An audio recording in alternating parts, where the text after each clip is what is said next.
Stocks did finish off their lows. For more on the markets, let's bring in Sylvia Jablonski, Chief Investment Officer, co-founder of Defiance ETFs, and our friend Joe Terranova, Senior Managing Director of Virtus Investment Partners, also a CNBC contributor, star of stage, screen, small TV screen, everything. Sylvia, you point out that this pullback that we've seen, if this is it, that is quite a bit lower than we've seen as an average for a pullback over the last decade. And then from that, you deduce that it's usually about 14%.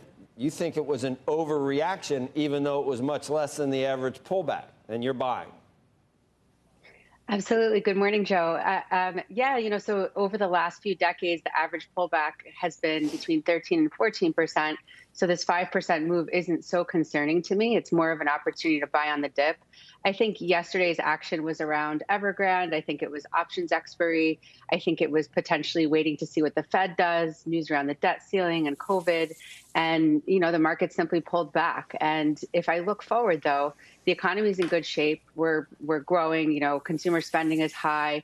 Industrial numbers, manufacturing numbers are good. We're looking, forward to ending the year in the green. And so I think that when you get these pullbacks in some of the top performers, there are great opportunities to buy in, and that, trillions of dollars on the sidelines that are in money markets and fixed income products that yield zero just aren't benefiting right now. So I think it's actually a great time to buy some stocks. Joe, I want to get to you in just a second, but I just got to ask Sylvia, but you're not only buying the dip in stocks, you think crypto, you think Bitcoin, and you would recommend the weakness in crypto is, you would say buy it at these levels. Yeah, I'm a very, very openly bullish on crypto, particularly on Bitcoin, Ethereum, and NFTs. I think NFTs are absolutely exploding. They're the crypto of 10 years ago. They're going to take over the market. Bitcoin has fallen back to that 43,000 level. El Salvador recently adopted it as a currency. Retirement plans are starting to let crypto on the platform. Trading platforms are expanding the availability of crypto. It's being used to buy things, to sell things, to actually exchange like a currency. So, and then you have this pending ETF rule that's out there that could potentially allow crypto in ETFs, which is going to massively, I think, affect the price to the upside. So I really like crypto here, and I think it's a good buy on the dip opportunity. So, Joe, you probably have some comments about yesterday and specifically about any change in tone that you've noticed for the last, let's say, 3 weeks? Have we entered a different phase, do you think? Well, I think sentiment has certainly adjusted, but I think September is a calendar month that we know is void of really any positive catalyst for the market. Joe, I think a lot of what happened yesterday has to do with the same type of conditions that existed in 2018.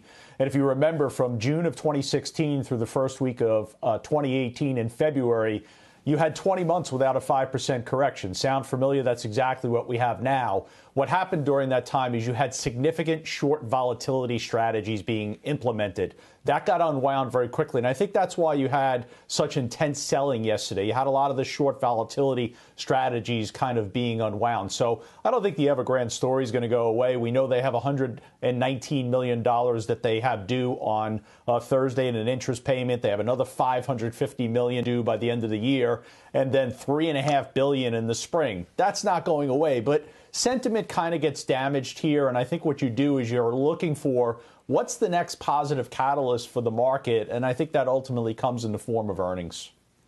That comes in earnings, but the headwind eventually, Joe, is the Fed is less accommodative someday. Isn't that something to worry about?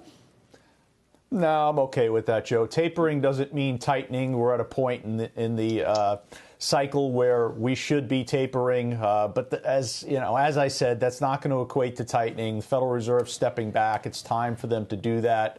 If there are some near-term headwinds, it's going to be what happens with the tax consequence of the legislation. Private equity names yesterday really had a rough day. They've been up very strong, Blackstone and others, but the carried interest tax consequence looks a lot more onerous than we previously thought. So those are the things of significance. I'll tell you, Joe, today I'd be watching Starbucks. I'd be watching Nike. They've been under pressure because of what's going on with the Chinese regulatory pressures. And ultimately, Joe, it all comes back to the FANGs. If the FANGs are able to show the resiliency that they've had over the summer, then the market will stabilize. So, Sylvia, in your view, we're still right in the middle of a long-term bull?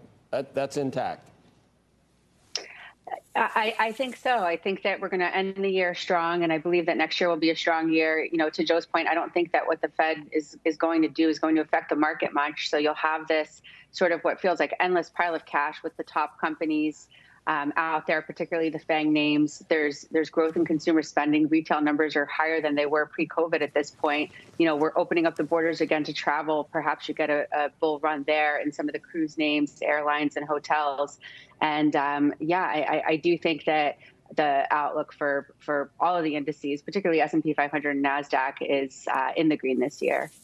Okay, Sylvia Jablonski, thanks. Joe Terranova, thank you both. Shepard Smith here. Thanks for watching CNBC on YouTube.